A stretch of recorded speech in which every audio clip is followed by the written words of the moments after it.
Sobre esse impasse e a expectativa sobre o acordo ou não de livre comércio entre europeus e sul-americanos, eu converso agora com o nosso colunista, Gilvan Bueno. Gil, muito boa tarde. Tem uma montanha-russa de sentimentos relacionados a esta negociação, mas se de fato os europeus, liderados pela França e agora com o apoio da Itália, também tem Polônia, a Áustria, tem outros países que não querem, não toparem, é algo muito ruim para a economia brasileira, do Mercosul e talvez até para a economia global. Qual que é a tua análise, Gilvan? Boa tarde. Muito boa tarde, DAC, nossa audiência, que alegria revê-los. A gente tem que usar aqui um pouco de teoria de jogos, Tanaka. A ideia do dominante e dominado. Por quê? A União Europeia, nos últimos anos, ela vem passando por uma questão importante: envelhecimento da sua população econômica, uma dificuldade de construir novas parcerias comerciais, uma visão internacional um pouco diferente.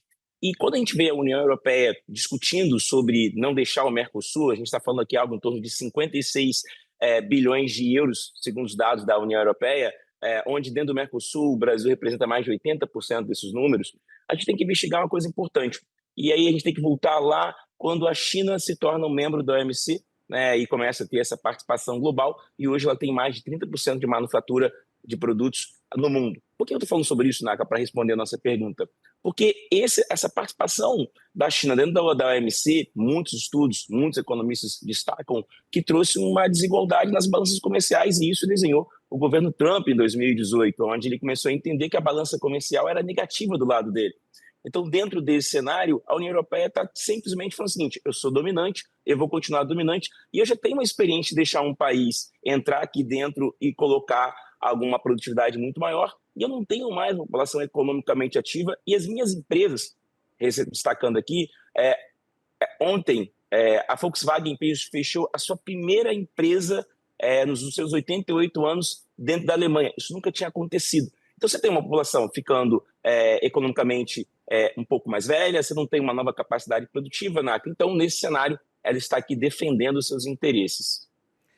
Agora, é curioso porque a gente está numa situação tão maluca, né, Gil? Porque, sei lá, países em desenvolvimento, emergentes, eles normalmente eram, historicamente, muito mais protecionistas. Enquanto o mundo rico, que tinha indústrias, tinha manufatura, é quem queria abertura de mercados e ganhar novos consumidores pelo mundo. Foi assim que a globalização se impôs ao longo das últimas décadas.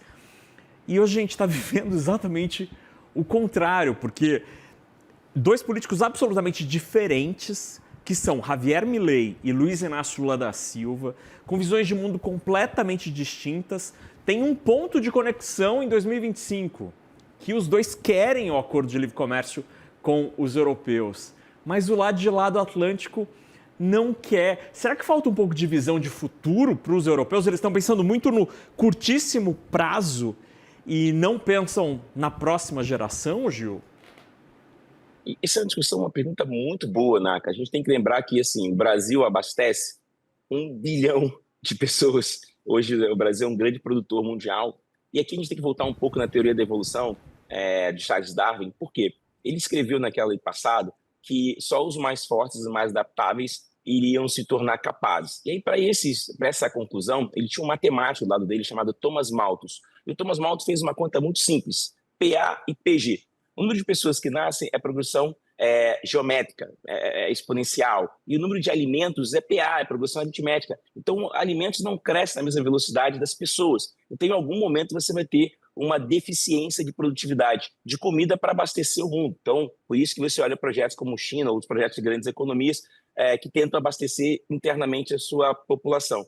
Então, dentro desse cenário, a Europa sabe que ela não tem capacidade de competir com Brasil e Argentina, Chile, por exemplo, e Colômbia, em capacidade de produção de alimentos. Ele não consegue ter esse mesmo, abastecer 1 bilhão de pessoas como nós fazemos aqui. Então, no final do dia, ele está protegendo os seus interesses e ele sabe que no mundo lá do futuro ele vai ter que pensar em novas soluções, porque os países emergentes, como você destacou, Naka, têm hoje uma vantagem competitiva. Eles são produtores de commodities. A gente tem aqui soja, a gente tem carne, a gente tem diversas commodities que são produtivas que eles não conseguem, por exemplo, competir. Vou te dar uma aqui, um destaque que eu tenho aqui de cabeça, é a celulose. Por exemplo, a celulose no Brasil, ela demora 8 anos. Quando você faz uma nova plantação, em 8 anos você consegue ter isso. Na Europa, demora-se 15 anos para você conseguir comparar. Então, essa produtividade, Naka, ela é o diferencial aqui dessa história.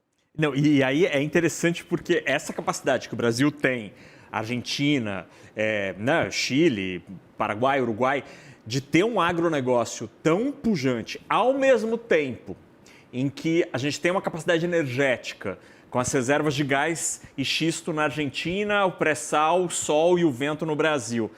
A gente poderia ser um baita fornecedor de energia verde, de aço verde, de minério verde para os europeus que não têm esta capacidade. E o aspecto energético para a Europa é absolutamente crucial. Eles estão reféns da Rússia há décadas e continuam tendo problemas com os russos, que é quem controla aquele grande registro de gás para o inverno dos europeus ou não. Eles vão passar frio ou não, é uma decisão russa. E, enfim, me parece muito triste que a gente eventualmente não veja o avanço dessas tratativas por causa de uma decisão protecionista de 2 setores muito específicos, de 2 países, que é a França e agora a Itália. Agora, vamos pensar pelo lado positivo aqui, Gil.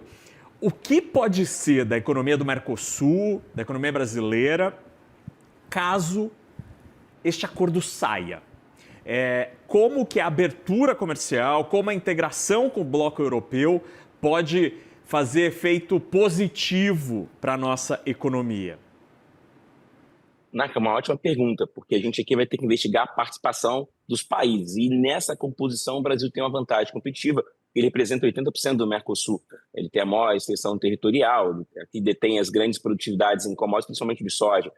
A gente pode dar, por exemplo, o minério, como você destacou. A gente tem aqui em Climate Invest alguns projetos muito interessantes. E agora a discussão de terras raras. E ainda há pouco nós falávamos, o presidente da Ancor falava, a gente tem que ir à margem equatorial. A Petrobras destinou só para a margem equatorial no seu plano de investimentos mais de 5 bilhões de reais para conseguir desenvolver esse projeto da margem equatorial. Então, quando a gente olha para o nosso futuro, a gente tem aqui algumas vantagens. A gente tem a questão das terras raras, que nos dá uma vantagem competitiva, e a margem equatorial.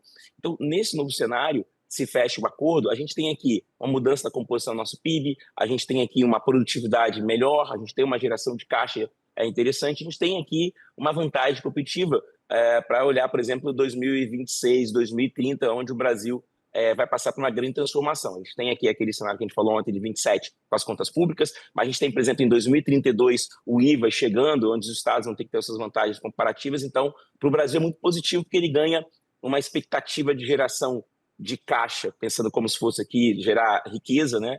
Muito, muito importante. E ele também olha também essa parte de empregabilidade e para o nosso agronegócio. A gente tem que lembrar que 25% do nosso PIB é do agro e a gente pode ter aqui uma grande vantagem nesse sentido. E principalmente na parte também de gado, a gente tem aqui grandes empresas que fazem trabalhos espetaculares nesse sentido. Então, é muito positivo se acontecer, a gente sai na frente e ajuda muito o nosso crescimento. A gente tem que lembrar que nos últimos 40 anos o nosso PIB não consegue superar mais de 5% de crescimento. A gente talvez perdeu algumas janelas de produtividade muito interessantes, mas esse acordo poderia ajudar muito a gente ter um PIB, por exemplo, crescendo 3 a 6 anos de maneira consecutivos. E do ponto de vista quase que filosófico, Gil, seria uma baita mensagem para o mundo, né? Enquanto a gente vê os Estados Unidos e a China nessa guerra comercial, né? Subindo alíquotas ali, aquela coisa, suba aqui, suba ali, seria um recado absolutamente contrário, dizendo, olha, a humanidade não é só isso, não é só guerra comercial, não queremos levantar muros, queremos reduzir diferenças. Seria, do ponto de vista da mensagem, que grande mensagem, especialmente pensando que nós, sul-americanos, viemos da Península Ibérica, então seria uma reconexão da nossa história. Seria uma super reconexão.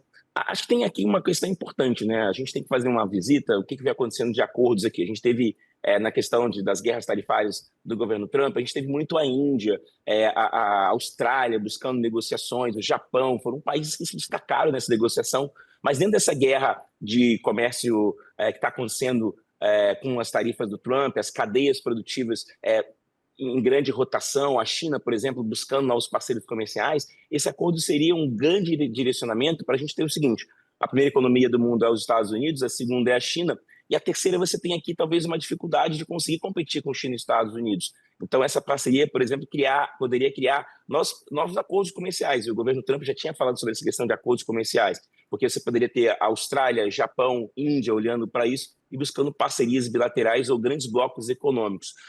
Lembrando que isso demora em média 25 anos. Então esse acordo celebrando, ele acelera bastante o crescimento, porque novos acordos demorariam bastante.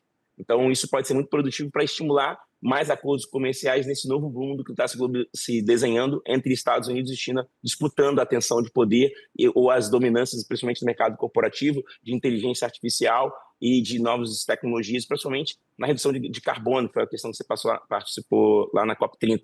Então, isso seria muito importante. Seria uma grande sinalização para novos acordos comerciais. E essa frente é interessantíssima porque é o que todo mundo diz no Itamaraty, que se sair este acordo com os europeus, abre-se uma avenida para as outras conversas com os outros parceiros econômicos, conversas, por exemplo, com o Japão, com a Austrália, poderiam ganhar muita celeridade nessa história. Agora, Gil, só para a gente terminar essa história, pensando ainda nessa coisa poliana, assim, de torcendo para dar certo, aí sair o acordo, o que você mais esperaria comprar sem imposto dos europeus? Eu citei aqui, tenho 4 itens, assim, ó: chocolate belga, vinho francês, massa italiana ou uma máquina alemã? O que o Gil, consumidor do Mercosul, prefere comprar sem imposto?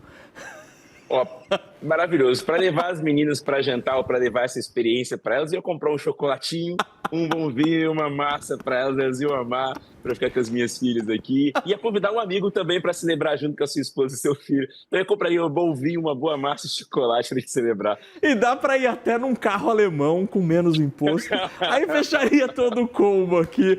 Gilvan Bueno, colunista do CNN Money. Gil, obrigado pela conversa, como sempre, meu caro. Bom finzinho de quarta-feira, meu amigo. Para você também, meu amigo. Já estou saindo com o seu pedido aqui, viu? Vamos torcer. Vamos torcer. Um abração.